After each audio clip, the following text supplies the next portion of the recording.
मुझे इससे कोई आपत्ति नहीं है कि एक और कोशिश, आखिरी कोशिश कर लें, लेकिन ये कोशिश 4 दिन के अंदर हो जानी चाहिए और अगले हफ्ते तक इसका फैसला कोर्ट के सामने हो जाना चाहिए और उसके बाद इस आधार पर कोई अपॉर्चुनिटी नहीं दी जा सकती और उसके बाद फिर चुनाव होने चाहिए। कोर्ट ने बोला कि ठीक है, अगले हफ्ते तो हम नहीं सुन सकते, लेकिन उसके अगले हफ्ते 11 तारीख को हम सुनवाई करेंगे और तब तक हमको उम्मीद है कि कोई फैसला, आखिरी फैसला वन वे और दी अदर, अगर सरकार बननी है तो सरकार बन जाए और नहीं तो फिर चुनाव होने चाहिए और वो सुनवाई हर हालत में, चाहे जो भी फैसला हो, अगर डिसॉल्व नहीं करी गई या सरकार नहीं बनवाई गई तो केस की सुनवाई 11 तारीख को करी जाएगी।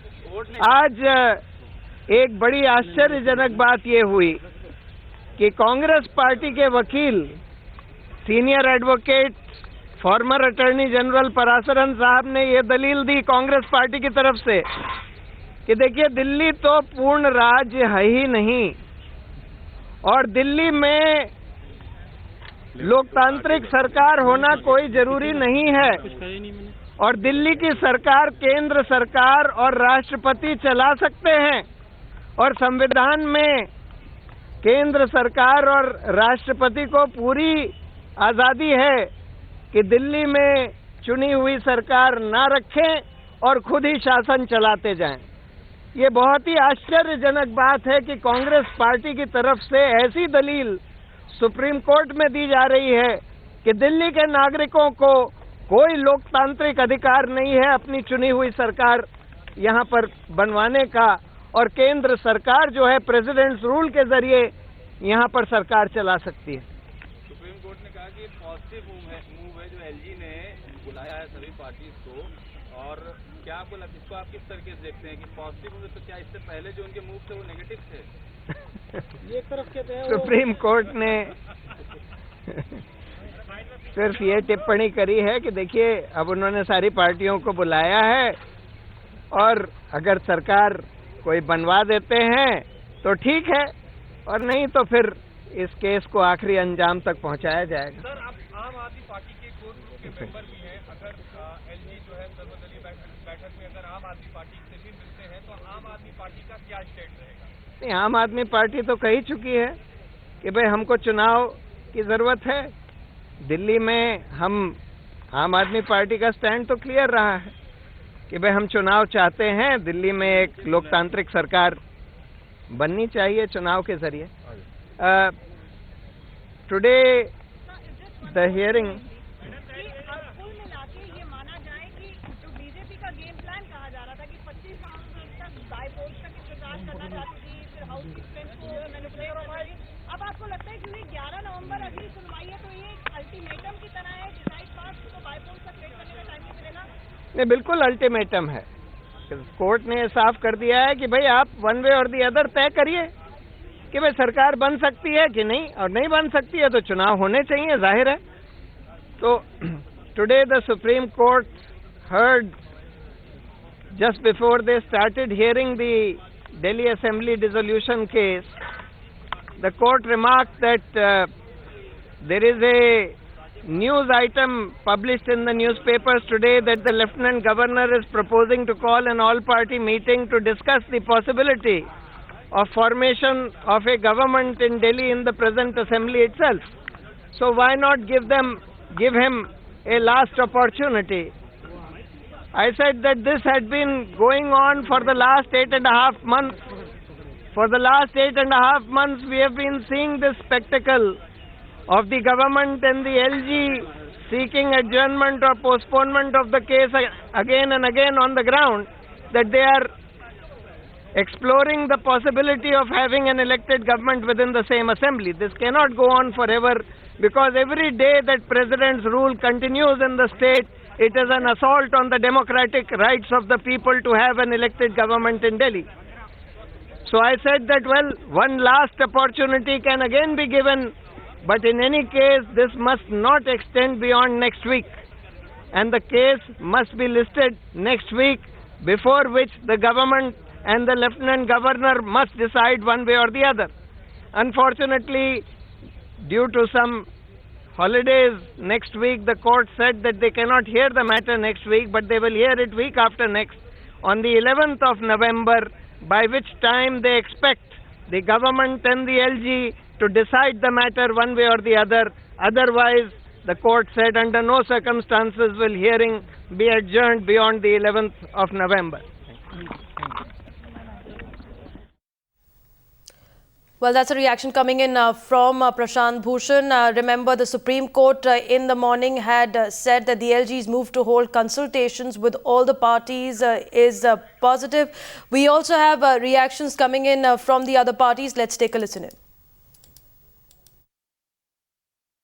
Well, Delhi's not had a government for the last 1 year.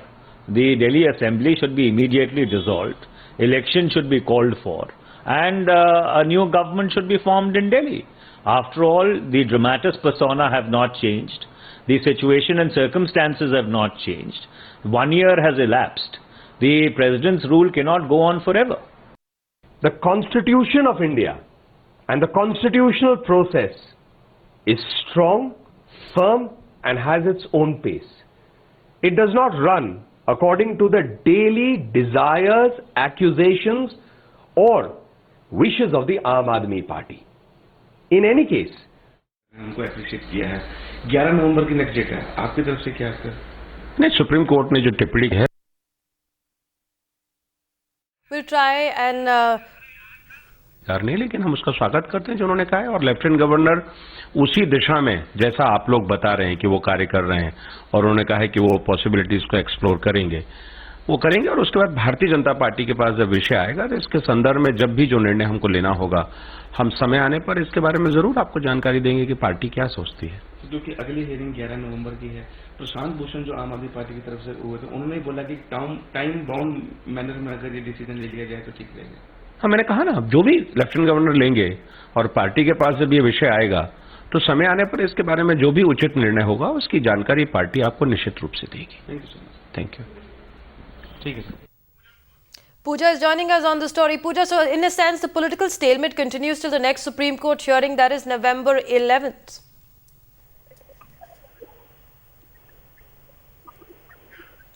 Pooja, if you can hear me, we just heard the reactions coming in from the Congress, the Aam Aadmi Party and the BJP. The deadlock seems to continue, but what's the strategy ahead by the LG? The stalemate continues in the national capital. At present, clearly we do know that लेकिन 11 तारीख तक की टाल दिया है सुनवाई। देखिए supreme court का जो भी फैसला है इस देश के हर नागरिक को मानना होता है उसमें किसी तरीके का बट परंतु लेकिन का सवाल नहीं खड़ा होता। लेकिन सुप्रीम कोर्ट ने आज बहुत वाजिब बात कही। उन्होंने कहा कि सकारात्मक पहल किया है। मेरा ये कहना ये है कि ये पहल तो आज से 8 महीने पहले हो जानी चाहिए, 4 महीने पहले हो जानी चाहिए, 5 महीने पहले हो जानी चाहिए। सुप्रीम कोर्ट ने साफ तौर पर कहा कि अनंत काल तक इस देश के अंदर किसी भी राज्य में गवर्नर रूल नहीं लागू हो सकता है। तो ये सकारात्मक पहल आज से कई महीने पहले लेफ्टिनेंट गवर्नर साहब को उठा लेनी चाहिए जो उन्होंने नहीं उठाई, जिससे उनके मंशा पर सवाल खड़े होते हैं। सर क्या रुख रहेगा आम आदमी पार्टी का, क्योंकि एलजी हर पहलू को देखेंगे और हर पहलू से सुप्रीम कोर्ट का फैसला आया, पार्टी इस मसले पर बैठेगी और बैठने के बाद विचार करेगी। सर अरुण जेटली ने कैग के लिए कल एक कार्यक्रम में बोलते हुए कहा, कैग के कार्यक्रम में कि हाइप क्रिएट नहीं करनी चाहिए, सेंसराइज नहीं करना चाहिए। जो Pooja is still with us. Pooja, the fresh reaction which just came in from the Aam Aadmi Party questioning the delay in breaking the deadlock. But what's the next step for the LG now? See, I can tell you the strategy of the Aam Aadmi Party is very clear, and that is that they will continue to attack the Lieutenant Governor of Delhi, accusing him to be working under the instructions of the centre. Now, at present, what they maintain is that if there are currently no possibilities at all, what sort of possibilities to be explored by the parties is being referred by the Lieutenant Governor of Delhi, Najeeb Jung. So what the Aam Aadmi Party and the Congress want is, as of now, that they are demanding immediate fresh elections date so that they believe that that would end the deadlock. The BJP is also claiming that, but at present also BJP is keeping very close watch as to how the developments are going to close in with regard to this hearing in the Supreme Court. But I can tell you, as regard to the Congress and the AAP, they will constantly maintain direct attack against the LG, stating that it is because of him, despite having the powers, despite having the nod from the President's office, he is still not willing to offer fresh elections. Is he forcing a backdoor government by the BJP? Is the accusation, but certainly at present, Right. LG hasn't responded to that.